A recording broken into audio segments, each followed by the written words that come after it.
وسلام على عباده الذين اصطفى أما بعد أعوذ بالله من الشيطان الرجيم بسم الله الرحمن الرحيم يا أيها الإنسان ما غرك بربك الكريم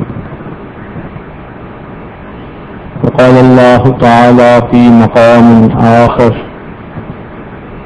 نبئ عبادي أني أنا الغفور الرحيم وأن عذابي هو العذاب الأليم سبحان ربك رب العزة عما يصفون وسلام على المرسلين والحمد لله رب العالمين اللهم صل على سيدنا محمد وعلى آل سيدنا محمد وبارك وسلم اللهم صل على سيدنا محمد وعلى آل سيدنا محمد وبارك وسلم اللهم صل على سيدنا محمد وعلى آل سيدنا محمد وبارك وسلم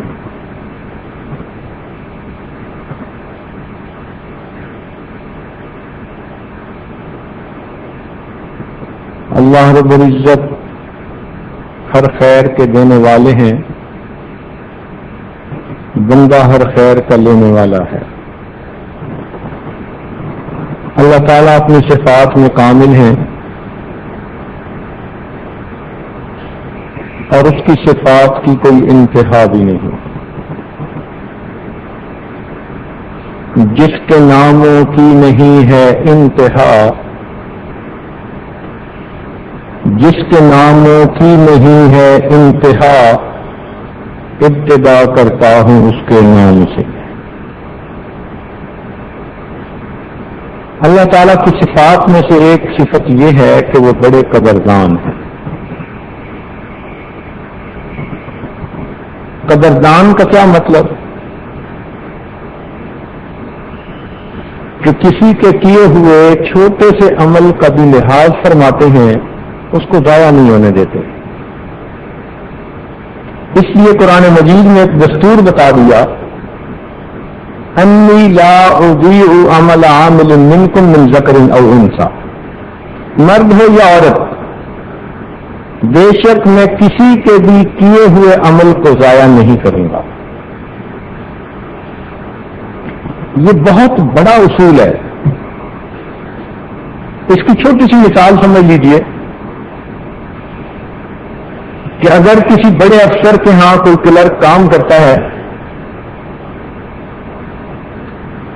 اور اس کو کوئی آفس آرڈر اہم خط ٹائپ کرنے کے لیے دیا جاتا ہے،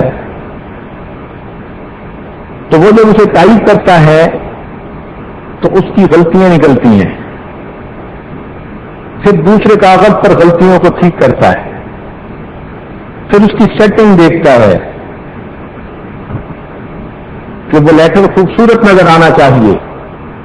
ہم نے دیکھا ایک لیٹر ٹائپ کرنے کے پیچھے 8 10 کاغذ وہ ضائع جاتے ہیں، تب جا کر صحیح لیٹر ٹائپ ہوتا ہے۔ پوچھا جائے ایسا کیوں کرتے ہیں؟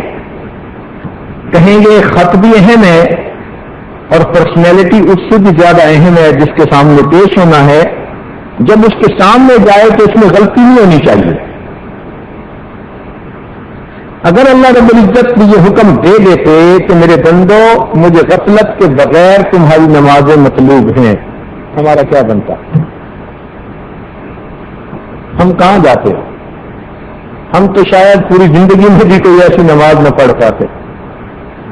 وہ کتنا کریم پروردگار ہے کہ جس نے اپنے بندوں پر مہربانی فرما دی۔ اب سنیے قدردانی کہ نماز پڑھنے والا بندہ کسی خیال کی وجہ سے اتنا غافل ہو گیا کہ اسے رکعتیں بھی یاد نہیں رہی، کہ میں نے 3 پڑھی یا 4 پڑھی. اب حق بنتا تھا کہ ایسی نماز کو کہہ دیا جاتا تھا دوبارہ پڑھو، مگر نہیں، چونکہ فرما دیا کہ ہم کیے ہوئے عمل کو ضائع نہیں کریں گے. شریعت نے حکم دیا کہ تم اپنے اندر گمان غالب کرو کہ کتنی رکعتیں. جب گمان غالب ہو جائے بقیہ رکعتیں پڑھ کر سجدہ سہو ادا کر لو. ایسی غفلت بری نماز کو بھی ہم قبول فرما لیں. اس سے بڑھ کر اور قدردانی کیا ہو سکتی ہے؟ ایک بندہ جنگل میں تھا، آسمان کے بادل سے اسے کچھ پتہ نہیں تھا کہ قبلہ کدھر ہے، نہ بتانے والا نہ قرائن سے پتہ چلتا ہے. شریعت نے حکم دیا کہ میاں تم اپنی اٹکل لگاؤ، تحری کرو کہ قبلہ کدھر ہو سکتا ہے. اب اس بندے نے ایک طرف متعین کر کے نماز پڑھنی شروع کر دی، 2 رکعت ادا کر لی. 2 رکعت کے بعد آسمان سے بادل ہٹ گئے تو اب اسے سورج کے رخ سے اندازہ ہو گیا کہ میں نے تو رخ کرنا تھا وہ بالکل پیچھے کی سمت میں تھا اور میں تو الٹی سمت میں نماز پڑھ رہا ہوں. تو شریعت کہتی ہے کہ اب بھی اگر اس کا گمان غالب یہی کہ قبلہ پیچھے کی سمت ہے، نماز کے اندر وہ اپنے رخ کو تبدیل کر کے دوسری 2 رکعتیں پیچھے کی طرف پڑھ لے گا، اللہ 4 رکعتوں کو قبول فرما لے. یہ کیا چیز ہے؟ یہ شریعت کی قدردانی ہے. اتنے وہ قدردان ہے کہ بندے کو اگر حکم دیتے ہیں کہ میرے لیے روزہ رکھو تو تھوڑی دیر کا بھوکا پیاسا رہنا انہیں اتنا اچھا لگتا ہے کہ ایک طرف تو ان کے لیے مچھلیوں کو دعا سے لگا دیا، دلوں میں چیونٹیاں دعا کرتی ہیں، پانی میں مچھلیاں دعا کرتی ہیں، فرشتے استغفار کرتے ہیں، اور اس سے بڑھ کر یہ قدردانی کہ اگر بھوکا رہنے کی وجہ سے اس روزہ دار کے منہ سے مہک آتی ہے، اللہ تعالیٰ اس کو مشک سے بھی زیادہ پسندیدہ فرما لیتے. یہ اللہ رب العزت کی قدردانی ہے. ورنہ نوکر ہوتا ہے، ہم تو نوکر بھی نہیں، ہم تو اس کے بندے ہیں. نوکر کی بھی کوئی حیثیت ہوتی ہے. اللہ رب العزت تو خالق اور مالک ہے. تو اللہ تعالیٰ کی قدردانی دیکھیے کہ بندے کا چھوٹے سے چھوٹا عمل کیوں نہ ہو، اللہ تعالیٰ اس کی بھی قدردانی فرماتے ہیں. اسی لیے نامہ اعمال جب پیش کیا جائے گا تو فرمایا لا یغادر صغیرۃ ولا کبیرۃ الا احصاها.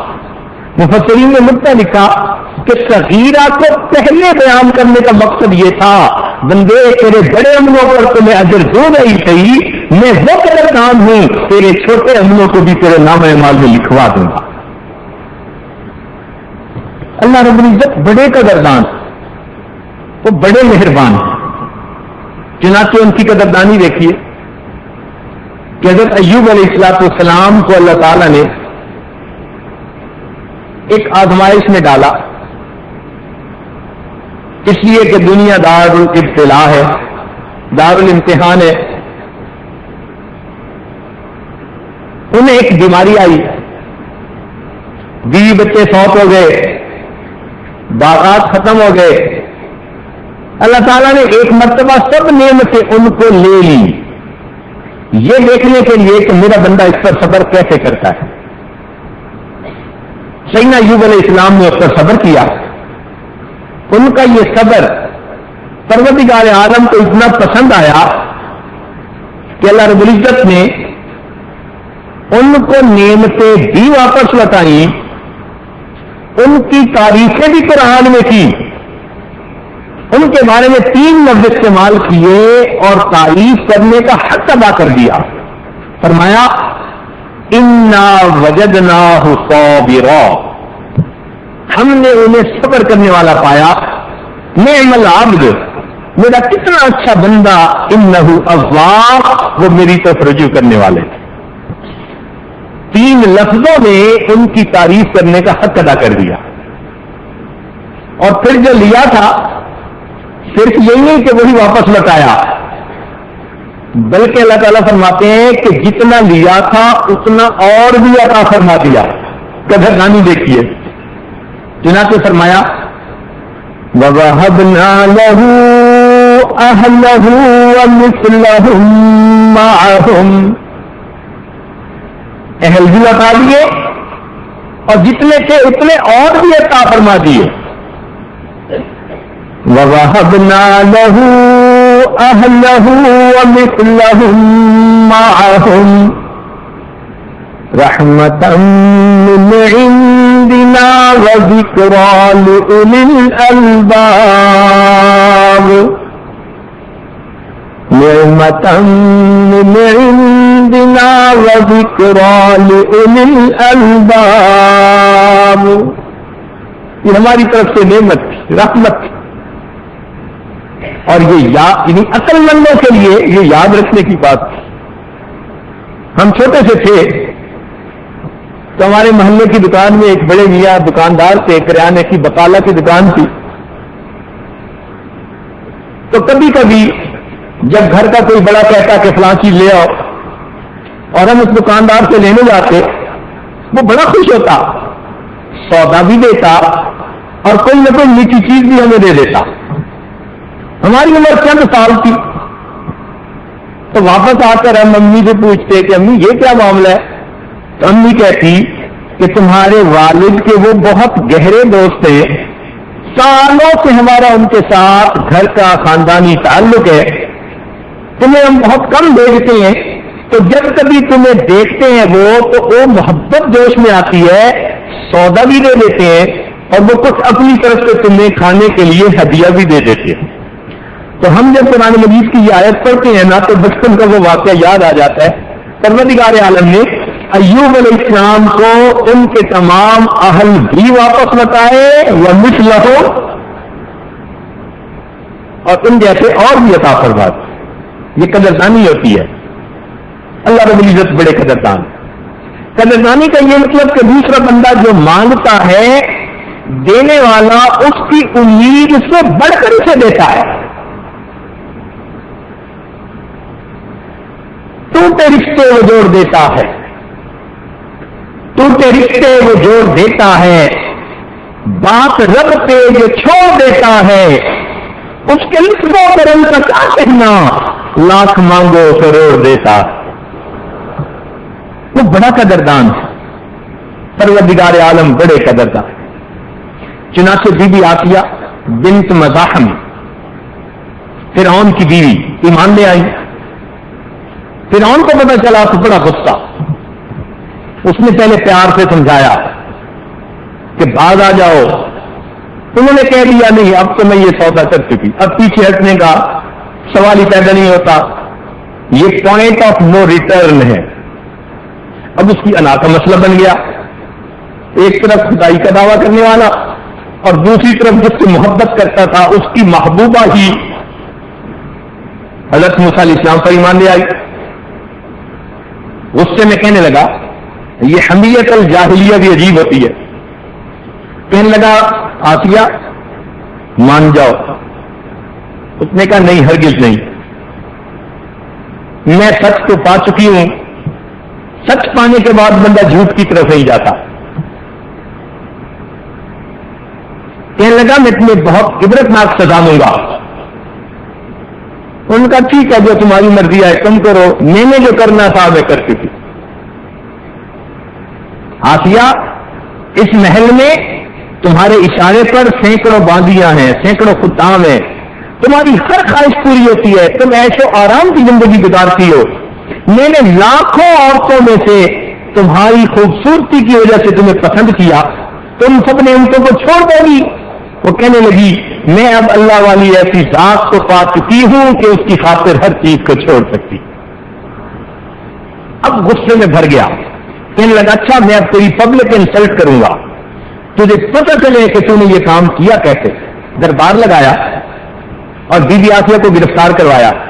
اب پولیس والے بھی گھبرا رہے ہیں کہ جس ملکہ کی طرف وہ آنکھ اٹھا کے نہیں دیکھتے تھے اس کے روب کی وجہ سے آج اس کو ہتھکڑیاں لگا کے پیش کر رہے ہیں. دربار میں آئی. اب فرعون کہنے لگا کہ اچھا اس کو ایک مرتبہ میں پھر چانس دیتا ہوں. کیوں؟ اندر سے مجبور تھا, چاہتا تھا کہ اس خوبصورت چیز کو میں اپنے سے جدا نہ کروں. ایک مرتبہ پھر چانس دیتا ہوں. انہوں نے پھر دربار میں کہہ دیا کہ میں اب واپس نہیں آ سکتی. اس نے کہا میں بہت سزا دوں گا. وہاں لگی فقد ما انت قاض, تو کر سکتا ہے تو کر لے. کہنے لگا میں تجھے بے لباس کر کے بے عزت کروں گا اور عبرتناک سزا دوں گا, اور آج کے بعد اس محل میں تو داخل نہیں ہو سکے گی. اس نے کہا ٹھیک ہے, it's not a big deal. ایمان والے ایسے ہی ہوتے ہیں. اب جو اسے غصہ آیا تو اس نے کہا کہ اس کے جسم سے لباس کو اتار دیا جائے. یہ اتنی بڑی سزا ہوتی ہے کہ کسی مرد کو کہنا کہ مردوں کے مجمع میں تیرے جسم سے لباس اتار دیں گے تو اتنا شرمندہ ہوتا ہے, جی چاہتا ہے زمین پھٹ جاتی, میں اندر اتر جاتا. تو اگر مرد کو اتنی حیا آتی ہے تو عورت تو اور زیادہ حیا والی ہوتی ہے. ان کے لیے کتنی بڑی سزا تھی, مگر اللہ کے نام پر انہوں نے اس کی کوئی پرواہ نہیں کی. چنانچہ جب لباس نوچ لیا گیا ان کے جسم سے, اب فرعون نے اپنے لوگوں سے کہا کہ اس کو زمین پر اس طرح لٹاؤ کہ اس کا چہرہ اس محل کی طرف رہے اور اس کو یہ احساس رہے کہ آج کے بعد یہ اس محل میں داخل ہونے سے محروم ہو چکی, یہ کبھی لوٹ کے نہیں جا سکتی. چنانچہ اس کو زمین پر لٹا کر ہاتھوں اور پاؤں کے اندر کیل گاڑے گئے اور اس کا چہرہ محل کی طرف کیا گیا. جب بی بی آسیہ کو اس طرح لٹا دیا گیا اور اس نے حکم دیا کہ زندہ حالت میں اس کی جو اوپر کی جلد ہے اسے اتار دیا جائے جسم سے, اس وقت بی بی آسیہ نے اللہ سے دعا مانگی. دعا مانگتی ہے اے پروردگار عالم, فرعون نے تو مجھے اپنے گھر سے نکال دیا, اور عورت کے لیے تو گھر بڑا سہارا ہوتا ہے, گھر والی جو کہلاتی ہے, سر چھپانے کی جگہ ہوتی ہے. اس نے مجھے بے گھر کر دیا. پروردگار عالم تجھ سے ایک نعمت مانگتی ہوں, رب لی عندک بیتن فی الجنہ. اللہ اس محل کے بدلے میں مجھے اپنے قرب میں جنت میں گھر عطا فرما دیجیے. چنانچہ اللہ رب العزت نے ان کی دعا قبول کر لی. وہ ایسے قدردان ہیں کہ جنت میں گھر ہی نہیں دیا بلکہ اس سے بھی بڑی نعمت عطا کر دی. وہ کہتے روح المعانی میں یہ بات لکھی کہ جب خدیجہ الکبریٰ رضی اللہ تعالیٰ عنہ کی وفات ہونے لگی تو نبی علیہ السلام نے فرمایا خدیجہ آپ کی وفات ہو جائے گی, جنت میں جاؤ گی تو جنت میں میری بیوی کو میرے سلام دے دینا. تو وہ بڑی حیرانی, اللہ کے نبی آپ کی بیوی پہلی تو میں ہوں دنیا میں, جنت میں بیوی کون ہے؟ نبی علیہ السلام نے فرمایا کہ بی بی آسیہ فرعون کی بیوی کو اور مریم کو اللہ نے جنت میں میری بیویاں بنا دیا. تو بی بی آسیہ نے فقط گھر مانگا تھا, میرے مالک آپ کتنے قدردان ہیں, آپ نے گھر کے ساتھ گھر والا بھی عطا فرما دیا. یہ اللہ تعالیٰ کی قدردانی دیکھیے کہ جو بندہ جتنا مانگتا ہے پروردگار اس کی امید سے بڑھ کر اسے عطا فرماتے ہیں. یہ ہماری بدگمانی ہوتی ہے, ہم سمجھتے ہیں دعائیں قبول نہیں ہوتی, حقیقت میں ہمیں مانگنے کا طریقہ نہیں آتا. ایک فقیر ہاتھ آگے پھیلا دے اور تیرا پیچھے ہٹا دے تو آپ اس کو کچھ پیسہ دیں گے؟ آپ کا بھی بیچ آئے گا, یہ کیا طریقہ ہے بولے؟ ہاتھ آگے بڑھا کے تم نے چہرہ پیچھے ہٹا لیا. ہماری دعائیں تو ایسی ہوتی ہیں, ہاتھ اٹھے ہوتے ہیں اور ایک دعا مانگتے ہمارے دل کی توجہ کہیں اور ہوتی ہے, تو دل کا سیدھا کہیں اور بنا ہوتا ہے اور زبان سے دعا مانگ رہے ہوتے ہیں. ایسی دعائیں کوئی کیسے قبول فرما لے؟ تو ہماری اپنی کوتاہیاں ہوتی ہیں, ورنہ پروردگار عالم کو بندے کو دے کر خوش ہوتے ہیں. اللہ رب العزت کی قدردانی دیکھیے. حضرت ابراہیم علیہ السلام نے اللہ تعالیٰ کا گھر بنایا. قرآن مجید میں اس کا تذکرہ وَإِذْ يَرْفَعُ إِبْرَاهِيمُ الْقَوَاعِدَ مِنَ الْبَيْتِ وَإِسْمَاعِيلُ. چنانچہ ابراہیم علیہ السلام اسماعیل علیہ السلام نے اللہ کا گھر بنایا. اب اللہ تعالیٰ کو یہ گھر بنانا اچھا لگا تو اس وقت ابراہیم علیہ السلام نے دعا مانگی. اب حدیث پاک میں آتا ہے کہ جو دعائیں مانگی سب دعائیں قبول ہوئی، حتیٰ کہ اس وقت انہوں نے یہ مانگا کہ اللہ اپنے ایک محبوب رسول کو بھیج دیجیے کہ جو آ کر یتلو علیہم آیاتہ ویعلمہم الکتاب والحکمۃ ویزکیہم یہ کام کرے. اللہ تعالیٰ نے اپنے محبوب کو بھیج دیا. نبی اسلام نے فرمایا کہ میں ابراہیم علیہ السلام کی دعا کی قبولیت کی شکل بن کے دنیا میں آیا. اب دیکھیے قدردانی کا معاملہ، توجہ فرمائیے کہ سیدنا ابراہیم علیہ السلام نے اللہ تعالیٰ کا گھر بنایا. گھر بنا کر انہوں نے جو مانگا اللہ تعالیٰ نے ان کی سب دعاؤں کو قبول بھی فرما لیا. قرآن مجید میں تصدیق بھی اس کی آ گئی. مگر اس سے بڑھ کر قدردانی دیکھیے کہ جن پتھروں پر کھڑے ہو کر ابراہیم علیہ السلام نے اللہ کا گھر بنا دیا تھا، اللہ نے ان پتھروں کے قریب کی جگہ کو بعد میں آنے والوں کے لیے مصلی بنا دیا، یادگار جگہ بنا دی. فرمایا واتخذوا من مقام ابراہیم مصلی. اللہ کتنی قدردانی ہے کہ ایک بندہ اگر آپ کا گھر بناتا ہے تو جس جگہ پر کھڑے ہو کے گھر بناتا ہے اللہ اس جگہ کو بعد میں آنے والوں کے لیے مصلی بنا دے. قدردانی کی انتہا ہے. جتنا غور کرتے چلے جائیں آپ کو اتنی مثالیں ملیں گی کہ شاید ایک نیپن میں تو سب کا بیان کرنا بھی مشکل ہو جائے. لیکن نقطہ آپ اپنے ذہن میں بٹھا لیجئے، اللہ تعالیٰ قدردان ہے. بندہ جو مانگتا ہے پروردگار اس سے بڑھ کر اسے عطا فرما دیتے ہیں. دیکھیے قریب کے زمانے کی مثالیں. حضرت زید رضی اللہ تعالیٰ عنہ بچپن میں نبی علیہ السلام کی خدمت میں پہنچ گئے. تو کٹ کی اسٹوری شارٹ، واقعہ کو مختصر کر کے، ان کے والد ان کی تلاش میں بہت پریشان مضطرب رہتے تھے.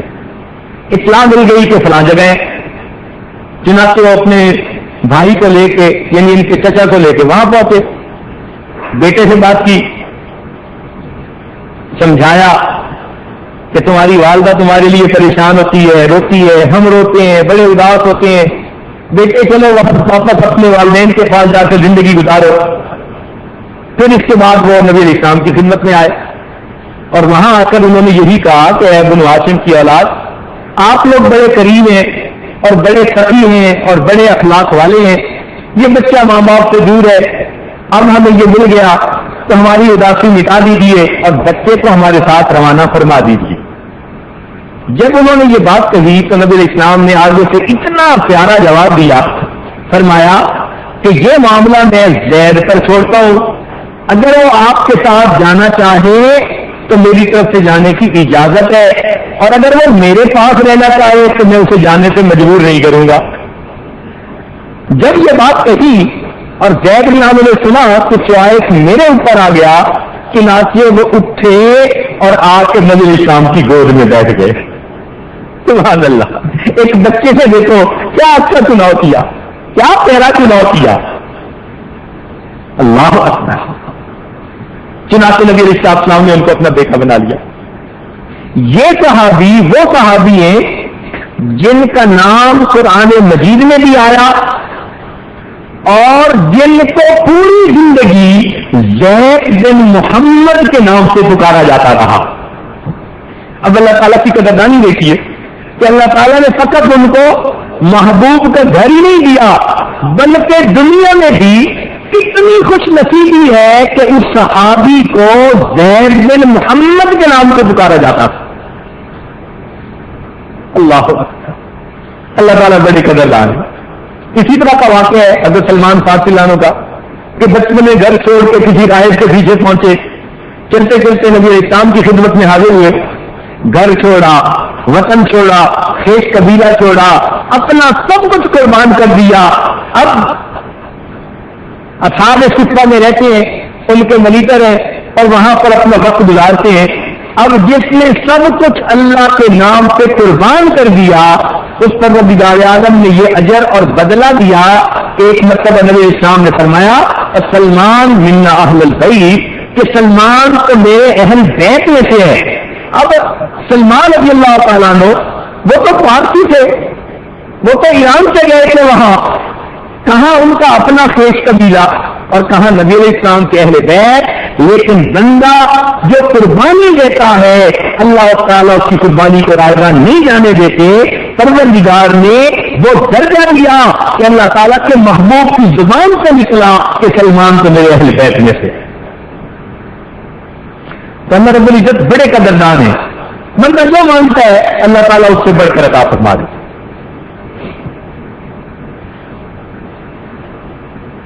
ایک صحابی تھے نوجوان عبداللہ ذو الوجہین رضی اللہ تعالیٰ, اچھی جوانی تھی, بہت خوبصورت تھے اور خوش پوشاک بھی تھے. ان کے والدین ان کو اچھا لباس پہناتے تو یہ بڑے خوبصورت لگتے تھے.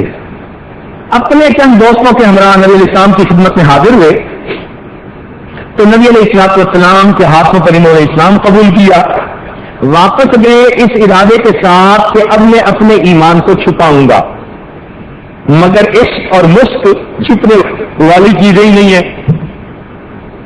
جب کہیں نبی علیہ السلام کا تذکرہ ہوتا یہ توجہ سے سنتے. ایک دم بھی محبت چھپ نہ سکی جب تیرا کسی نے نام لیا. تو چچا کو پتہ چل گیا, اس نے ایک دن پکڑ لیا. عبداللہ ہمیں شک پڑتا ہے کہ کہیں تم ایسا تو نہیں کر چکے کہ وہاں گئے اور مسلمان بن گئے ہو. اب صحابہ سچے لوگ تھے, فرمان لگے ہاں میں نے اسلام قبول کر لیا. اس نے کہا دیکھ گھر میرا ہے, یا تو اس گھر کو چھوڑ دے, اگر گھر میں رہنا چاہتا ہے تو اسلام کو چھوڑ دے. فرمان لگے اب اسلام کو تو نہیں چھوڑ سکتا. اس نے کہا پھر گھر میں چلا جا. تیار ہو گئے, کوئی سہارا نہیں, کوئی مال دولت ہاتھ میں نہیں, سب کچھ اللہ تعالیٰ کے لیے چھوڑنے کے لیے تیار ہو گئے. چچا کو بڑا غصہ آیا, اس نے پکڑ کے پہلے تو خوب پٹائی کی. جب اچھی طرح اس کا دل مطمئن ہو گیا تو میں نے خوب سزا دی. اس نے گھر سے دھکا دیا اور جاتے ہوئے یہ کہا کہ یہ تیرے کپڑے بھی میں نے لے کر دیے. اس نے جسم سے کپڑے بھی اتار لیے اور بالکل بے لباس حالت میں ان کو گھر سے باہر نکال دیا. والدہ نے کسی بہانے سے اپنی ایک چادر راستے میں پھینک دی تاکہ میرا بیٹا خطر تو چھپا لے. انہوں نے اس کے 2 ٹکڑے کیے, ایک باندھ لیا ایک اوپر اڑا. سوچا کہاں جاؤں. دل نے جواب دیا کہ جن کی خاطر یہ سودا کیا انہی کے قدموں میں جا کے زندگی گزار لو. چنانچہ نبی علیہ السلام کی خدمت میں حاضر ہوئے. محبوب مسجد میں تشریف فرمائے اور عبداللہ نامو جو اتنی اچھی پوشاکیں پہنا کرتے تھے آج وہ 2 پھٹی ہوئی چادروں میں سامنے سے آ رہی ہیں. نگاہ ناز نے پہچان لیا دونوں جہاں کسی کی محبت میں ہار کے وہ آ رہا ہے کوئی شب غم گزار کے. رات گزر گئی تھی, آنکھوں میں سرخ دورے تھے, بکھرے ہوئے بال تھے. نبی علیہ السلام کی خدمت میں حاضر ہوئے. تو محبوب مجھے چچا نے گھر سے دھکا دے دیا, میں اب آپ کی خدمت میں حاضر ہوں. نبی علیہ السلام نے فرمایا اچھا خان صفہ میں تم اپنا وقت گزارو. ان میں زندگی گزارنے لگے کیونکہ جوانی تھی, قربانی تھی, اللہ تعالیٰ کی عنایتیں بھی خوب ہوئی. چنانچہ دل میں اللہ تعالیٰ کی محبت اتنی بڑھی, جذبہ ہوتا, شوق ہوتا. مسجد نبی کے دروازے پر اونچی آواز سے کہتے اللہ اللہ اللہ. جب اونچی آواز سے ذکر کرتے تو ایک مرتبہ عمر لانا نے سنا ان کی طبیعت میں انتظام غالب تھا, منتظم تھے. فرمانے لگے عبداللہ اپنے آپ کو قابو کرو. خبردار جو اونچی آواز سے ایسی بات کہی. نبی اسلام کو پتہ چلا. فرمایا عمر عبداللہ کا نہ ڈانٹنا, یہ جو کرتا ہے اخلاص کے ساتھ کر رہا ہوتا ہے. اللہ تعالیٰ کے محبوب کے ہاں ان کا اخلاص اتنا پسند آ گیا. چنانچہ کچھ عرصے کے بعد عبداللہ عنہ جہاد کے لیے نکلے. نبی علیہ السلام جہاد پر روانہ ہوئے. راستے میں ایک جگہ پر عبداللہ عنہ کو بخار آ گیا, بیمار ہو گئے. جب نبی علیہ السلام کو پتہ چلا آپ سیدنا صدیق اکبر عنہ, عمر عنہ اور دوسرے صحابہ کو لے کر ان کی عیادت کے لیے چلے. روایت میں آتا ہے کہ جب آپ وہاں پہنچے عبداللہ رضی اللہ تعالیٰ عنہ لیٹے ہوئے تھے. محبوب ان کے سرانے جا کر بیٹھ گئے اور آپ نے ان کا سر اپنی مبارک گود میں رکھ لیا. سبحان اللہ, محبت اور شفقت کی انتہا دیکھیے. محبوب کی گود تکیا بن گئی، گود میں سر ہے، نبی علیہ السلام حال بھی پوچھ رہے ہیں، اور اللہ تعالیٰ کی شان دیکھیے، اسی حال میں عبداللہ رضی اللہ تعالیٰ عنہ کی پرواز کر گئی۔ یہ وہ صحابی ہیں کہ جن کو اس حال میں وفات آئی کہ ان کا سر نبی علیہ السلام کی مبارک گود میں تھا، جس کو گھر سے نکال دیا گیا، اللہ نے محبوب کی گود میں اس کو موت عطا کروائی۔ میرے بندے، تجھ سے گھر چھینا گیا، اچھا لوگوں کو گھر میں موت آتی ہے، چل میں تجھے اپنے محبوب کی مبارک گود میں موت عطا کر دوں گا۔ اتنے قدردان پروردگار، کتنی خوش نصیبی ہے۔ کہتے ہیں کہ موت کے وقت ان کی نگاہیں نبی علیہ السلام کے مبارک چہرے کے اوپر لگی ہوئی تھی۔ نکل جائے دم تیرے قدموں کے نیچے، یہی ہے تمنا، یہی آرزو ہے۔ کسی نے کیا عجیب بات کہی، آقا تیری معراج کہ تو لوح قلم تک پہنچا، تیری معراج کہ تو لوح قلم تک پہنچا، میری معراج کہ میں تیرے قدم تک پہنچا۔ محبوب کے قدموں میں جان دے دی، سبحان اللہ۔ نبی علیہ السلام نے ارشاد فرمایا صحابہ سے، عبداللہ کو نہلا دو۔ چنانچہ عبداللہ رضی اللہ عنہ کو نہلایا گیا تو نبی علیہ السلام نے اپنی چادر ایک صحابی کو عطا فرمائی اور حکم دیا کہ یہ چادر لے کر جاؤ اور عبداللہ کو میری چادر کے اندر کفن دیا جائے۔ اب دیکھیے کتنی مزے کی بات ہے کہ جس جسم کو اللہ کے لیے بے لباس کیا جا رہا ہے، ایک وقت آتا ہے جب اللہ اس جسم کو اپنے محبوب کی چادر سے چھپا دیتے۔ قدردانی دیکھیے، نبی علیہ السلام نے نماز جنازہ پڑھائی۔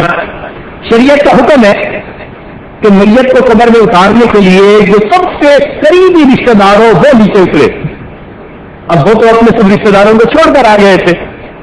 اللہ تعالیٰ کی طرف سے قدردانی کا معاملہ دیکھیے کہ نبی علیہ السلام نے فرمایا عبداللہ کی لاش نیچے اتارنے کے لیے قبر میں نیچے جاؤں گا۔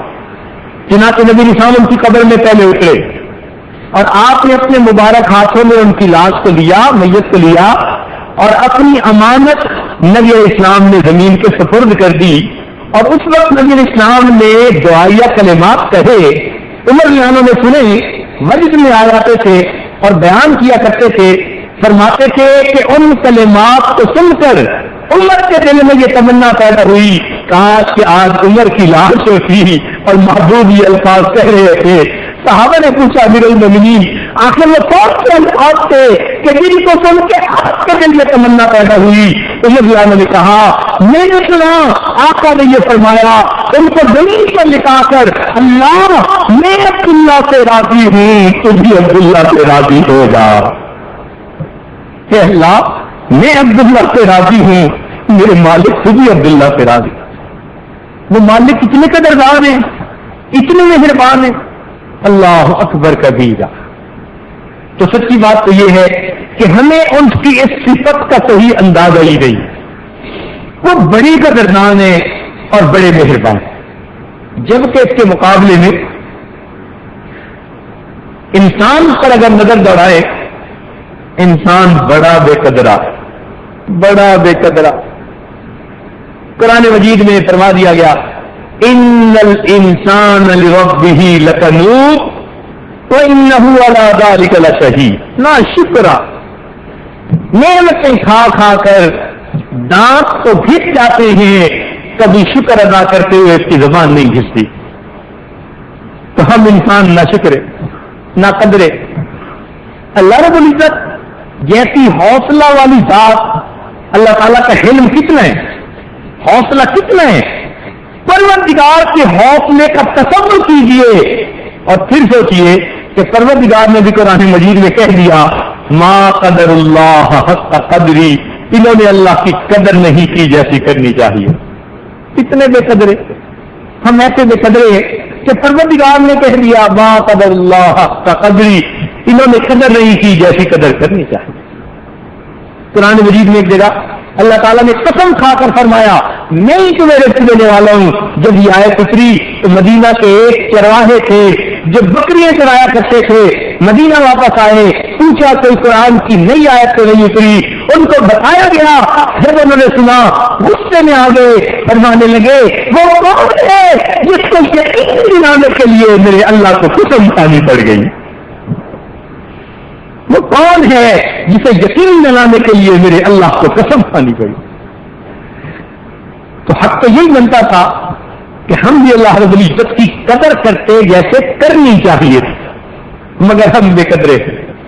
ایک متوکل صاحب تھے، 3 سال اللہ تعالیٰ کے ہاں سے روٹی کا غیبی انتظام ہوتا رہا، کوئی نہ کوئی بندہ روز ان کو پکی پکائی روٹی لا کے دیتا، اب وہ نسل لگاتے رہے، 3 سال تک یہی معاملہ رہا۔ 3 سال کے بعد تھوڑی سی آزمائش ہوئی، ایک دن کھانا نہ پہنچا، دوسرے دن کھانا نہ پہنچا، اب تیسرے دن جب نہ پہنچا تو 3 دن کے بعد سوچنے لگے اب تو وہ بند ہو گیا، تو چلو اب میں ہی کہیں سے جا کے بندوبست کرتا ہوں۔ ایک دنیا دار کے دروازے پر مانگنے کے لیے چلے گئے۔ 3 سال بغیر محنت کے اللہ نے کھانا پہنچایا، اس احسان کو بھول گیا۔ 3 دن کے بعد دنیا دار کا دروازہ پکڑ لیا، اللہ کا دروازہ چھوٹ گیا، دنیا دار کا دروازہ پر گیا، کہنے لگا میں 3 دن سے بھوکا ہوں کچھ دے دو، اس نے 3 روٹیاں دی، جب 3 روٹیاں لے کر واپس آ رہا تھا ایک کتا پیچھے لگ گیا، ایسا لگا جیسے کاٹ کھانے کو آ رہا ہے، اس نے ایک روٹی پھینکی، کتے نے چبا لی، پھر اس کے پیچھے بھاگا، پھر اسے ڈر لگا، دوسری روٹی پھینک کے جان بچائی، کتے نے کھا لی، پھر پیچھے بھاگا، ابھی اپنی جگہ پہ نہیں پہنچا تھا کہ کتا پھر آ گیا، اس کو تیسری روٹی پھینک کر اس متوکل نے یہ کہا کہ تو کتنا ظالم ہے کہ میرے کھانے کے لیے تو نے ایک روٹی بھی نہ چھوڑی۔ اللہ نے کتے کو گویائی عطا فرما دی، وہ کہنے لگا ظالم میں نہیں، ظالم تو ہے، 3 سال تیرا مالک تجھے روٹی پہنچاتا رہا، ارے کس کا پاکا آیا تو تو اپنے مالک کا سر پھوڑ کے کسی اور پہ چلا گیا۔ اب مجھے تو نہیں دیتے، میرا مالک مجھے کئی دن کھانے نہیں دیتا، میں جانتا ہوں میں کبھی اپنے مالک کا در چھوڑ کے نہیں جاتا، تو اس سے تو میں اچھا چلیے۔ کیا مطلب کہ ذرا کاروبار سے کوئی زد پڑی، سب سے پہلے کون سا در چھوٹا؟ پروردگار کا در چھوٹا، سب کھاتے ہی نہیں دی، اور یہ کاروبار ٹھیک ہو جائے گا پھر میں آ جاؤں گا۔ اب بتائیے ہمارا یہ حال ہے تو واقعی ہم بڑے بے قدرے، ہم اللہ رب العزت کی نعمتوں کی قدردانی نہیں کرتے، ہمیں اللہ تعالیٰ کی ذات کی قدردانی کرنی چاہیے تھی اور ہم اس کی ذات کی قدردانی نہیں کرتے۔ انسان نہ قدرہ ہے، نعمتیں لینے کے لیے تیار، یہ چاہتے ہیں آج مجھے باقی پوری زندگی میں جو ملنا ہے وہ مجھے آج مل جائے، پوری زندگی میں جو ملنا ہے نا رزق، وہ سارا کا سارا اللہ تعالیٰ مجھے آج دے دے۔ اگر اس کے جواب میں پروردگار یہ فرماتے کہ اچھا ہم تمہیں سارا رزق تو آج دیتے ہیں لیکن تم نے بھی ساری زندگی جو عبادت کرنی ہے وہ بھی آج ہی کر کے دے دو، قیمت بھی تو دو نا، تو ہمارا کیا بنتا؟ پروردگار عالم کتنے مہربان ہیں، وہ بندے کے غلطی کو پانیوں سے درگزر فرما دیتے، ان کی قدردانی کا اندازہ لگائیے کہ قرآن مجید میں فرماتے ہیں خلق الانسان ضعیفا، انسان کو ضعیف پیدا کر دیا، عجولا جلد باز پیدا کر دیا، ہنوا منوا، انسان کی کوتاہیاں ایک اللہ تعالیٰ نے بیان فرما دیے، لیکن اس کے باوجود رب کریم کی قدردانی دیکھیے، فرمایا ان اللہ اشترى من المؤمنین انفسهم واموالهم بان لهم الجنہ، اللہ نے مومنوں سے ان کی جانوں اور مالوں کو جنت کے بدلے خرید لیا۔ ہم اگر کسی چیز کا عیب جانتے ہوں، عیب والی چیز ہم نہیں خریدتے، میرے مالک آپ کتنے کریم ہیں، بندے کے عیبوں کو جانتے ہیں، اس کے باوجود جنت کے بدلے اس کو خرید رہے۔ اللہ نے پھر بھی قبول کر لیا، عیب والوں کو قبول کر لیا۔ اس لیے کسی عارف نے کہا تو بعلم ازل مرادی دی، اے اللہ تو اپنے اس ازلی علم سے مجھے دیکھتا ہے، دیدی آنکھ کے عیب خریدی، اللہ تو نے میرے سارے عیب دیکھے، اس کے باوجود مجھے تو نے خرید کر لیا۔ تو تو بعلم ازل مرادی دی آنکھ بعیب بخریدی تو بعلما ومن بعیبہما رد مکن آنکھ خود پسندیدی. اللہ تو وہی علم والا میں وہی عیبوں والا. اب اس چیز کو رد نہ کیجیے جس کو آپ نے پہلے خود پسند کروا لیا. تو رب کریم کو اتنے مہربان ہے, ہماری کوتاہیوں کے باوجود پروردگار نے ہمارے ساتھ یک طرفہ سودا فرما دیا. تو اللہ رب العزت بڑے قدردان ہیں. ہم لوگ انسان یقیناً بہت بے قدرے ہیں. نہ ہم نے اللہ تعالیٰ کی قدر کی, نہ اللہ تعالیٰ کے پیغمبروں کی قدر کی. پروردگار عالم بڑے عجیب انداز سے قرآن مجید میں فرماتے ہیں, یا حسرتن علی العباد. انداز دیکھیے ذرا آیت کا, انداز کلام دیکھیے. طلباء ہیں, علماء ہیں, توجہ فرمائیے. فرماتے ہیں یا حسرتن علی العباد ما یأتیہم من رسول الا کانوا بہ یستہزئون. ان کے پاس کوئی رسول ایسے نہیں آئے کہ انہوں نے ان کا مذاق نہ اڑایا ہو. پہلے وقتوں میں رسولوں کا مذاق اڑایا جاتا تھا, اور آج کے دور میں محبوب علیہ السلام کی سنتوں کا مذاق اڑایا جاتا. مسلمانوں کے گھر, گلی کوچے, سب کے سب نبی علیہ السلام کی مبارک سنت کی مذبح گاہیں بن چکی. گھر میں 2 روپے کا شیشے کا گلاس ٹوٹتا ہے, ماں اپنے بچے کو تھپڑ لگا دیتی ہے, اور وہی بچہ اللہ کا حکم توڑ دیتا ہے تو ماں اسے کچھ نہیں کہتی. ہم نے تو اللہ کے حکم کی قیمت 2 روپے کے برابر بھی نہ لگائی. نبی علیہ السلام کی سنت ٹوٹتی ہے, ماں اس بچے کو سمجھاتی بھی نہیں, کہتی بھی نہیں. ہم نے تو نبی علیہ السلام کی سنت کی قدر 2 روپے بھی نہ لگائی. ہم بڑے بے قدرے, اپنے ہاتھوں سے سنتیں توڑتے. تو انسان ناقدرہ ہے, جبکہ اللہ رب العزت بڑے قدردان ہیں.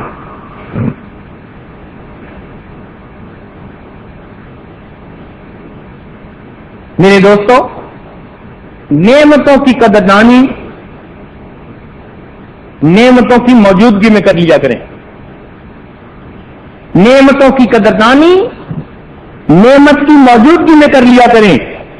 عام طور پر دیکھا گیا کہ بندے کو قدر آتی ہے جب نعمت چھن جاتی ہے. ایک صاحب بیٹھے ہوئے مسجد میں رو رہے تھے, پوچھا بھی کیا بنا؟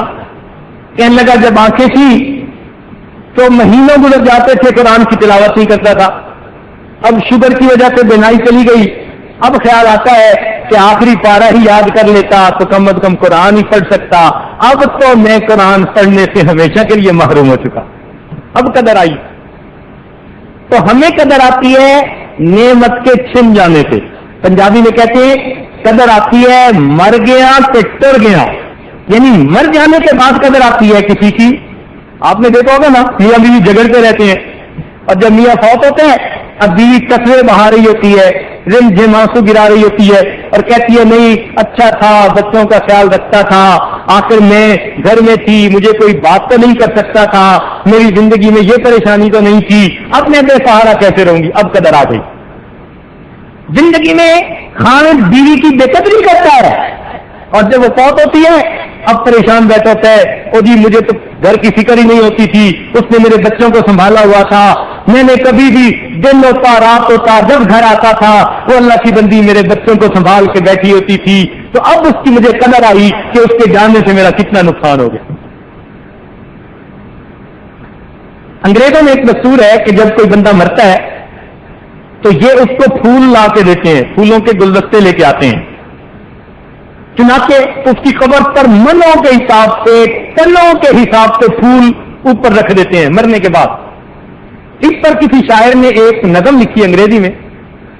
اب وہ نظم پوری تو نہیں سنانی چاہیے, لیکن اس کا اوپننگ سینٹینس پہلا فقرہ بڑا عجیب ہے. اس نے یہ کہا کہ بھئی مجھے یہ بات سمجھ میں نہیں آتی کہ لوگ مرنے کے بعد پھول کیوں پیش کرتے ہیں. اچھا نہیں کہ زندگی میں کسی کو پھول پیش کر دیتے, اس کو بھی خوشی ہوتی, دینے والے کو بھی خوشی ہو جاتی. تو اس کی پوئم کا اوپننگ سینٹینس ہے, why do we wait till a person die. ہم کسی کے مرنے کا انتظار کیوں کرتے ہیں کہ اس وقت ہم اسے پھول دیں گے؟ ہمیں چاہیے ہم جیتے انسانوں کو پھول دیں، ان کو بھی خوشیاں ہوں اور ہمیں بھی خوشیاں نصیب ہوں۔ تو مرنے کے بعد قدر آئی تو کیا قدر آئی؟ تو بھائی اللہ تعالیٰ کی نعمتوں کے چھن جانے کے بعد اب اگر نعمتوں کا کیا فائدہ؟ اس لیے نعمتوں کی قدردانی نعمتوں کی موجودگی میں کیجیے۔ جب ہمارے بچپن کی بات ہے، قریب کے محلے میں ایک خاتون تھی، بوڑھی تھی، وہ گلیوں کے اندر تین کے چنا کرتی تھی۔ ہم اسے پاگل دیوانی کہتے تھے، ہمارے والدین بنا کرتے تھے۔ چھوٹے چھوٹے بچے ہوتے تھے 3 سال 4 سال کے، سمجھ نہیں ہوتی تھی پوری، وہ اس کو دیکھ کے ہم پاگل دیوانی ایسے کہنا شروع کر دیتے تھے۔ وہ تین کے چنتی تھی۔ تو ہمیں پھر والدین نے ایک بات سنائی، کہنے لگے کہ نہیں یہ قابل رحم ہے۔ وہ بات اب یاد آتی ہے۔ ہوا کیا کہ وہ محلے میں تنور پہ روٹیاں پکانے والی خاتون تھی۔ اللہ تعالیٰ نے اس کو ایک بیٹا تھا یار جو چاند جیسا خوبصورت تھا۔ اب وہ بچہ جب چلنے کے قابل ہوا، چھوٹا بچہ، تو بچے کو ماں کی محبت ہوتی ہے، اور بعض بچوں کو گودوں کا چسکا بھی پڑ جاتا ہے تو وہ ماں سے ہٹتے ہی نہیں۔ اب ماں چاہتی تھی کہ روٹیاں پکائے اور بچہ پیچھے پیچھے، ایک دفعہ جھڑکا، دوسری دفعہ جھڑکا۔ اب وہ غصے میں آ گئی کہ لیٹ ہو رہی تھی روٹی پکانے میں، جاہل تھی، علم تھا نہیں، اس نے غصے میں اس کو بد دعا دے دی۔ اس کو سنا کے آئی، کہنے لگی خبردار میرے پیچھے مت آنا، سو جانا۔ وہ پھر آ گیا، غصے میں کہنے لگی کہ تو سوتا سو ہی جائے۔ یہ غصے میں کہہ بیٹھی، اس نے تو مجھے ذلیل کر دیا، کام نہیں کرنے دیتا، یہ تو سوتا سو ہی جاتا تو اچھا تھا۔ بات کہنے تھے، اللہ تعالیٰ نے اس کی بد دعا کو قبول کر لیا۔ اس وقت موت نہیں آئی۔ ہوا کیا کہ وہ بچہ بڑا ہوا اور پڑھائی لکھائی میں بڑا عقل مند، بڑا ذہین، اپنے اسکول کالج میں پوزیشن لینے والا۔ پھر اس نے کاروبار شروع کیا، اتنا اچھا کاروبار چلا کہ لوگ حیران ہوتے۔ چنانچہ اس کی جوانی دیکھ کر لوگ مثالیں دیتے، اپنے بچوں کو کہتے کہ تم اس جیسا بننے کی کوشش کرنا۔ پورے شہر میں اس جیسا نیک نوجوان کوئی نظر نہیں آتا تھا، وہ ماڈل بن گیا تھا پورے شہر کے لیے۔ لوگ گھروں کے اندر اس کے تذکرے کرتے اور کہتے کہ ایسا بیٹا تو اللہ ہر ایک کو عطا کر دے۔ دل آ کر اس کی ماں نے اس کی شادی کی تیاری کی۔ جب اس کے لیے بڑی خوبصورت بیوی تلاش کر لی اور شادی کے 1-2 دن باقی رہ گئے، وہ بچہ کوئی کام کر رہا تھا تو پھسلا، گردن کے بل گرا اور اس کی وہیں پر وفات ہو گئی۔ اب جب اتنے لائق اور خوبصورت نوجوان بیٹے کو ماں نے چارپائی پر کھڑا ہوا دیکھا تو دل سے اتنا صدمہ ہوا کہ ماں اپنا ذہنی توازن کھو بیٹھی، اور اس کے بعد گلیوں کے تنکے چنا کرتی تھی۔ وقت کے ایک امیر جو ہے نیک بزرگ تھے، ان کو خواب میں کسی کہنے والے نے کہا اس کو لا کر پیغام دے دو، تم نے نعمت کی ناقدری کی تھی، سوتا سو جاتا، ہم نے بد دعا قبول کر لی، لیکن پھل اس وقت نہیں کھاتا، ہم نے پھل کو پکنے دیا، جب پک کر تیار ہو گیا اب ہم نے پھل کاٹا، تمہیں احساس ہو جائے تم نے کس نعمت کی ناقدری کی ہے۔ عزیز طلبا، اللہ تعالیٰ ہم جیسے ناقدروں کو بھی نعمتیں دے دیتا ہے، ہم بے قدروں کو بھی اولادیں اللہ تعالیٰ فرما دیتا ہے۔ وہ کتنا مہربان ہے، کتنا مہربان ہے۔ تو نعمتوں کی قدردانی نعمتوں کی موجودگی میں کر لیجیے، ایسا نہ ہو کچھ چھن جائے۔ اور آج وقت ایسا آ چکا، شاگرد استاد کی قدر نہیں کرتا، مرید شیخ کی قدر نہیں کرتا، خامد بیوی کی قدر نہیں کرتا، بیوی خامد کی قدر نہیں کرتی، بھائی بھائی کی قدر نہیں کرتا، پڑوسی پڑوسی کی قدر نہیں کرتا، کلمہ گو کلمہ گو کی قدر نہیں کرتا۔ اتنا بے قدری کا زمانہ آ گیا کہ بندے اپنے پروردگار کی قدر نہیں کرتے، دیا ہوا اسی کا کھاتے تھے اور اسی کے غیر کے سامنے ہاتھ پھیلا رہے ہوتے۔ اللہ رب العزت بڑے قدردان ہے، انسان بڑا ناقدرا۔ اللہ تعالیٰ کی قدردانی عجیب ہے، وہ اتنا مہربان پروردگار ہے، اس کی قدردانی کی بات کیا کہیں۔ سنیے توجہ کے ساتھ ایک عجیب بات۔ امیر المومنین عمر بن خطاب رضی اللہ تعالیٰ عنہ ایک مرتبہ مکہ مکرمہ عمرہ کر کے حج کر کے واپس آ رہے تھے، راستے میں ایک جگہ پڑاؤ فرمایا، عجیب نقطہ اللہ نے ابھی دل میں ڈالا، توجہ فرمائیے۔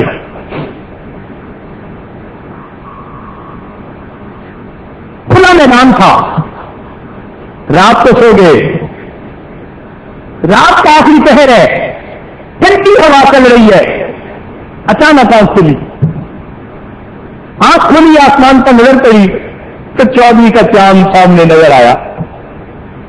عمر رضی اللہ تعالیٰ عنہ کی نظر جیسے ہی 24 کے چاند پہ پڑی تو انہیں اسی وقت مدینہ کا چاند یاد آ گیا، محبوب کی یاد دل میں آئی، آسمان کے چاند کو دیکھ کے رب کا چاند یاد آ گیا، اپنے آقا یاد آ گئے، محبت نبی نے جوش مارا، اٹھ کر بیٹھ گئے، دل نے کہا عمر یہ قبولیت دعا کا وقت ہے، اللہ کی رحمت برس رہی ہے، رات کا آخری پہر ہے، چاند بھی اپنی رحمت جو ہے نور برسا رہا ہے، اللہ کی رات کی طرف سے بھی رحمتیں بس رہی ہے، اپنے رب سے اپنے دل کی تمنا پیش کر کے دعا مانگ لو، قبولیت کا وقت ہے۔ چنانچہ عمر رضی نے اللہ کے سامنے دل کھول دیا، وہ جو اندر ایک چاہت چھپی ہوئی تھی، ایک تمنا چھپی ہوئی تھی، اپنے رب کے سامنے بیان کر دی، دعا کیا مانگی، عرض کیا اے اللہ، اللہم ارزقنی شہادتاً فی سبیلک، اے اللہ میں آپ کے راستے میں شہید ہونا چاہتا ہوں، وجعل قبری فی بلد حبیبک، اور اپنے حبیب کے شہر میں میری قبر بنا دیجیے گا۔ عمر رضی اللہ نے اللہ تعالیٰ سے اتنی دعا مانگی تھی، پروردگار نے دونوں دعائیں ان کی قبول فرما لی، مگر خبرداری دیتی ہے کہ عمر رضی اللہ نے تو کہا تھا اللہ مجھے اپنے رستے میں شہادت دینا، مالک اتنا خبردار ہے، اس نے فقط شہادت ہی نہیں دی، ایسے وقت میں شہادت دی جب عمر یہاں وضو پہ ہیں، جب عمر یہاں مصلی نبی پہ کھڑے ہیں، عمر یہاں مسجد نبی میں ہے، عمر یہاں قرآن پڑھ رہے ہیں، عمر یہاں نماز کی حالت میں ہے، اس حالت میں اللہ رب العزت نے اپنے اس پیارے بندے کو شہادت عطا فرما دی۔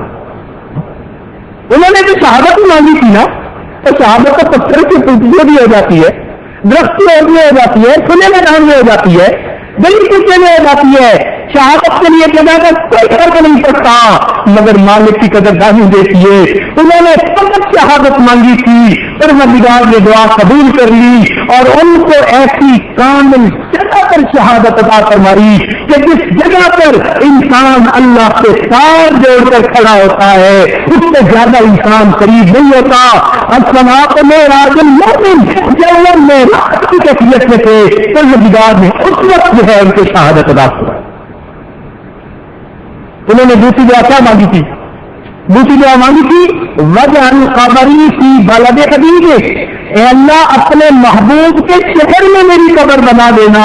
پروردگار نے اس دعا کو بھی قبول فرما دیا، لہذا ان کی قبر فقط مدینہ شہر میں نہیں بنی بلکہ ان کی قبر اللہ رب العزت نے اپنے محبوب کے حجرے میں بنوا دی، جس کو روضۃ الریاض الجنہ کہا گیا، ما بین بیتی و منبری روضۃ الریاض الجنہ۔ اللہ آپ نے ان کو جنت بقیع وطن نہیں ہونے دیا، انہوں نے تو مدینہ کی دعا مانگی تھی، اللہ آپ نے مدینہ میں محبوب کے حجرے میں جنت کے روضے میں اپنے اس پیارے بندے کو جگہ عطا فرمائی۔ اس کو قدردانی کہتی ہے۔ اللہ رب العزت بڑے قدردان ہے، جس طرح بندہ مانگتا ہے اخلاص کے ساتھ اللہ رب العزت اس سے بڑھ کے اسے عطا فرما دیتی۔ یہ دل میں یقین رکھ لیجیے، جب دل میں یہ گمان ہوگا نا اللہ تعالیٰ کے بارے میں کہ جو میں نے مانگنا ہے میرے مالک نے مجھے بڑھ کے دینا ہے، اس لیے کہ فقیر مانگنے والا تو تھوڑا مانگتا ہے، وہ تو کہتا ہے جی مجھے کچھ دے دیجیے، لیکن جب بادشاہ دیتا ہے وہ اس کی جھولی میں نہیں ڈالا کرتا، بلکہ جب فقیر کہتا ہے کہ جی میرے مقامی مجھے گندم کی ضرورت ہے تو بادشاہ اسے گندم ہی نہیں دیتا، بلکہ ساتھ یہ بھی کہہ دیتا ہے اتنی بوریاں اس کے گھر پہنچا دی جائیں، یعنی گندم دے دیتا ہے اور گندم پہنچانے والی سواریاں بھی ساتھ عطا کر دیتا۔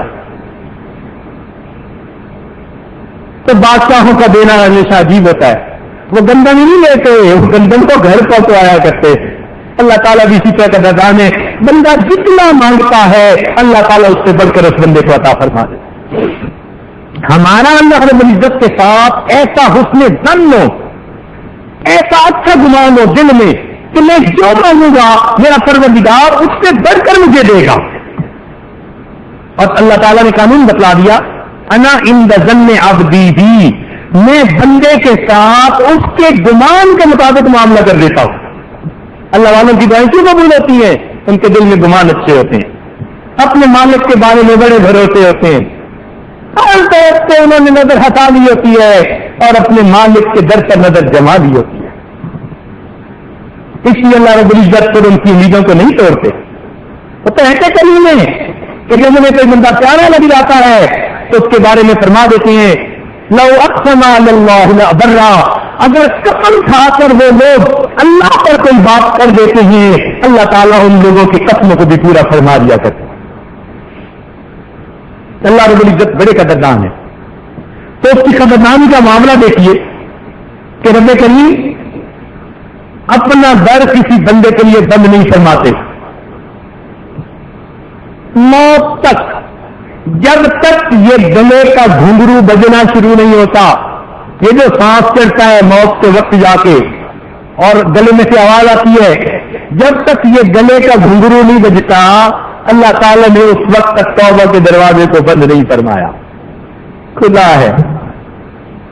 آج تو ماں اپنے بچے کو سب باتیں سمجھاتا ہے اور وہ بچہ نہیں مانتا تو سال 2 سال کے بعد کہہ دیتا ہے اچھا میں تمہیں آف کر رہا ہوں. 1-2 سال کے بعد باپ کا درد ختم, حوصلہ ختم, اپنے بیٹے کو کہتا ہے کہ میں تجھے اپنی جائیداد سے آف کر رہا ہوں. اور اگر بچے سے بات ہی کرنی ہوتی ہے نا تو اپنی وائف سے کہتا ہے اسے سمجھا لو یہ ٹھیک ہو جائے, اسے سمجھا لو. انداز تخاطب دیکھیے, مغایرت, اجنبیت پائی جاتی ہے. اسے سمجھا لو جیسے کوئی پرایا اجنبی کا ہے, اسے سمجھا لو, یہ انداز تخاطب ہوتا ہے. مگر اللہ رب العزت نے قرآن پاک میں اپنے بھولے بھٹکے بندوں کے بارے میں بات فرمائی, ان کو سمجھانے کی بات کہی کہ میرے بندوں کو سمجھا دو. یوں نہیں فرمایا کہہ دو ان سے, نہیں بلکہ ارشاد فرمایا قل یا عبادی, فرما دیجیے میرے محبوب اے میرے بندو. یہ نہیں کہا کہ بندوں سے کہہ دیں, نہیں, عبادی میرے بندو. اے پروردگار جب اتنے گناہوں کے باوجود آپ نے عبادی کی نسبت سے محروم نہیں کیا تو آپ قیامت کے دن بچے سے کیسے محروم فرمائیں گے؟ پھر فرماتے ہیں یا عبادی, اے میرے بندو. اتنے گناہوں کے باوجود کون بندے؟ الذین اسرفوا علی انفسہم, وہ لوگ جنہوں نے اپنی جانوں کو ظلم کر دیا. لا تقنطوا من رحمت اللہ, اللہ کی رحمت سے مایوس نہ ہونا. ان اللہ یغفر الذنوب جميعا انہ هو الغفور الرحیم. وہ پروردگار تو اتنے کریم ہے. چنانچہ ایک بندہ جس کی عمر 90 سال ہو گئی, 100 سال ہو گئی, اب یہ 100 سال کی عمر کا بندہ اب اگر ہڈیوں کا ڈھانچہ بن گیا ہے, اب اس کا بیوی بچہ کوئی نہیں, کبھی بھائی کے گھر کبھی دوست کے گھر, اب اس کو لوگ برداشت بھی نہیں کرتے. ٹکڑا کہیں کھانے کو ملتا ہے کہیں سے نہیں ملتا, کوئی دیتا بھی نہیں, در در کے دھکے کھاتا پھرتا ہے, کھانستا ہے کہ لوگ اس کو اپنے پاس سے اٹھا دیتے ہیں. اس کی بات سننا کوئی گوارا نہیں کرتا. منہ میں دانت نہیں, پیٹ میں ہاتھ نہیں, جسم میں طاقت نہیں, بیماری نہیں, یادداشت نہیں, جس کے پاس تقلیم سے آہستہ آہستہ ضائع ہو گئی. اب اس بندے کو بھی اگر دل میں احساس ہوتا ہے میں نے اپنی جوانی ضائع کر دی, میں نے اللہ کی نعمتوں کو غلط استعمال کیا, اب تک میں اپنے رب کا در بھولا رہا, بچتا رہا, اب تو دنیا مجھے منہ نہیں لگاتی, دستکار دیتے ہیں, کھانستا ہوں مجھے اٹھا دیتے ہیں, کوئی کھانا دینے پہ راضی نہیں, گھر رکھنے پہ راضی نہیں, میری کوئی دنیا میں اوقات نہیں, کوئی ٹھکانا نہیں. اے مالک اب مجھے احساس ہوا کہ میں تو دنیا میں دھکے کھاتا پھرا, مجھے تجھے راضی کرنا چاہیے تھا. اب یہ 100 سال کا بوڑھا اپنے کمر ٹیڑھی کے ساتھ اپنی ساتھی کا سہارا دیا، ہاتھ کا کانپتا اگر مالک کے در پر آتا ہے اور آ کے کہہ دیتا ہے اے اللہ میں سلو کرنے کے لیے آ گیا ہوں، اب تک میں سلا سکتا رہا، میرے مالک آپ میری توبہ قبول کر لیجیے، پروردگار کی طرف سے کہنا نہیں لیتا تمہاری جوانی کہاں گئی، حسن جمال کہاں گیا، تمہارا مال کہاں گیا، جب سامنے بچے تھی تم دنیا کے پیچھے بھاگتے تھے، جب کچھ نہ رہا اب تمہیں میرا فریاد آیا، اللہ اس کو یہ بھی تانا نہیں دیتے بلکہ فقط اس کے چلتے ہونے کی یاد رکھ دیتے ہیں اور خوشخبری سنا رہے ہیں کہ اگر میرا بندہ اس عمر میں بھی میرے پاس چل کے آتا ہے عقیدہ ہوں ہر لمحہ میری رحمت اس بندے کی طرف توڑ کے جا رہی ہوتی ہے۔ وہ مالک کتنا قریب ہے، کتنا مہربان ہے، اللہ اکبر کبیرہ۔ ہمیں چاہیے ہم اپنے پروردگار کی اس قدردانی سے فائدہ اٹھائیں، جو گناہ کر چکے ان سے سچی توبہ کر لیں اور آج کی اس محفل میں اپنے مالک و خالق کو منا کر آئندہ گناہوں سے پاک زندگی گزارنے کا دل میں ارادہ کر لیں۔ وآخر دعوانا ان الحمد للہ رب العالمین۔ کے لیے آنکھوں کو بند کر لیجئے، سر کو جھکا لیجئے۔ دنیا اور جو کچھ دنیا میں ہے اس سے ہٹ کٹ کے اللہ تعالیٰ کی جان میں ڈوب جائیے۔ چند منٹ کے لیے جو کچھ سنا اس کو اپنے دل میں ذخیرہ بنائیے۔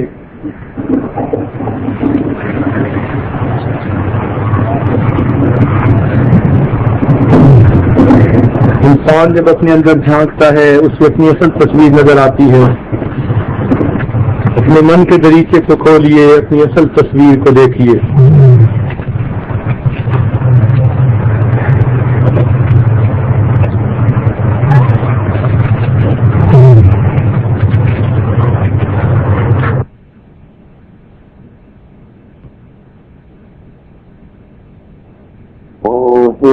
والا دل بدل دے میرا وصلت دیدہ دل بدل دے، ہوا حرص والا دل بدل دے دیدہ دل بدل دے، بدل دے دل کی دنیا دل بدل دے، خدایا فضل فرما دل بدل دے، ہوا حرص والا دل بدل دے، میرا غفلت میں ڈوبا دل بدل دے، گناہ گاری میں کب تک عمر کاٹوں، گناہ گاری میں کب تک عمر کاٹوں، بدل دے میرا رستہ دل بدل دے، گناہ گاری میں کب تک عمر کاٹوں، بدل دے میرا رستہ دل بدل دے، سنوں میں نام تیرا دھڑکنوں میں، سنوں میں نام تیرا دھڑکنوں میں، مزہ آ جائے مولا دل بدل دے، سنوں میں نام تیرا دھڑکنوں میں، مزہ آ جائے مولا دل بدل دے، ہٹا لوں آنکھ اپنی ناسیا سے، ہٹا لوں آنکھ اپنی ناسیا سے، جیوں میں تیری خاطر دل بدل دے، ہٹا لوں آنکھ اپنی ناسیا سے، جیوں میں تیری خاطر خاطر دل بدل دے، کروں قربان اپنی ساری خوشیاں، کروں قربان اپنی ساری خوشیاں، تو اپنا غم عطا کر دل بدل دے، حرص والا دل بدل دے، میرا غفلت میں ڈوبا دل بدل دے، حرص والا دل بدل دے، میرا غفلت میں ڈوبا دل بدل دے، تیرا ہو جاؤں اتنی آرزو ہے، تیرا ہو جاؤں اتنی آرزو ہے، بس اتنی ہے تمنا دل بدل دے، تیرا ہو جاؤں اتنی آرزو ہے، تیرا ہو جاؤں اتنی آرزو ہے، بس اتنی ہے تمنا دل بدل دے، میری فریاد سن لے میرے مولا،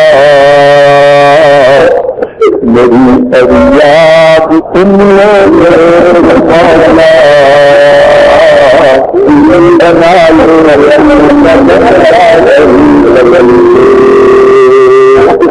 میری فریاد سن لے میرے مولا، بنا لو اپنا دل بدل دے،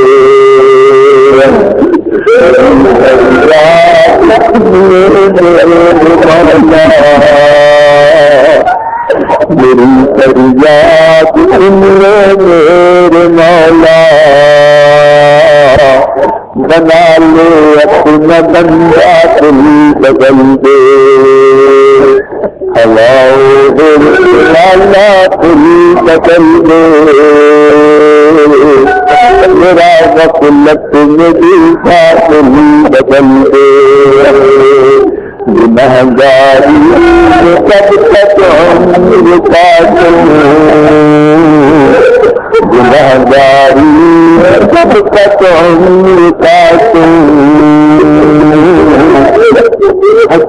گنہگاری میں کب تک عمر کاٹوں،